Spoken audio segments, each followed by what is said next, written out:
बाप लेकीला सोडून अजित पवारांसोबत चला, हिवाळी अधिवेशनामध्ये सुनील तटकरेंचा पवार गटाच्या खासदारांना प्रस्ताव, सूत्रांची माहिती।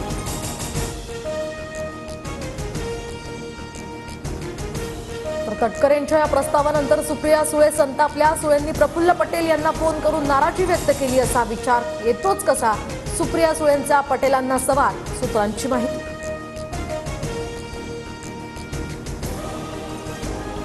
तटकरेंनी दिलेल्या प्रस्तावामुळे शरद पवार गटात नाराजी, अजित पवारांसोबत जाण्याचा प्रस्ताव शरद पवारांच्या खासदारांनी फेटाळला, सूत्रांची माहिती। अजित पवारांच्या पक्षानं आमच्या खासदारांना 100% संपर्क केला, बापाला पोरीला सोडा असं म्हणणं ही कसली संस्कृती, आव्हाडांची यावर प्रतिक्रिया।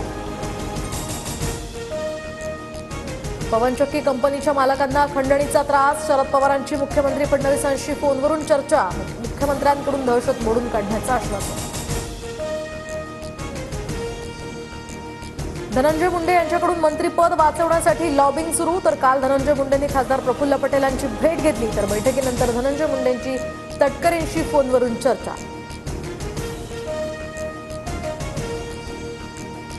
धनंजय मुंडे वाल्मिक कराड मल्टीस्टेट बँका बुडवणाऱ्यांशी त्यांच्या पाठीशी उभे राहिले। वाल्मिक कराडनं एका बँकेकडून 2 कोटींची गाडी घेतली, सुरेश धस यांचा आरोप।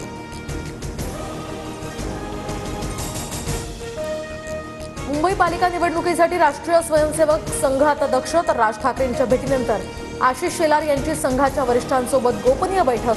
मुंबईमध्ये मनसे आणि भाजप युतीबाबत सुद्धा चर्चा सुरू, सूत्रांची माहिती। टोरेस कंपनीकडून 1.25 लाखाहून अधिक गुंतवणूकदारांची कोट्यवधी रुपयांची फसवणूक, फसवणुकीचा आकडा आणखी वाढण्याची शक्यता। सिडकोच्या 26,000 घरांच्या किमती जाहीर, नवी मुंबईतील वाशी, बामणडोंगरी, खारकोपर आणि खारघरमध्ये सिडकोची घरं आर्थिकदृष्ट्या मागास असलेल्या नागरिकांचं सुद्धा आता घराचं स्वप्न पूर्ण होणार। बुलढाण्याच्या शेगाव तालुक्यामध्ये केस गळतीमुळे नागरिक भयभीत, डोक्यात खा झाल्यानंतर तिसऱ्या दिवशी टक्कल पडत असल्याचा नागरिकांचा दावा।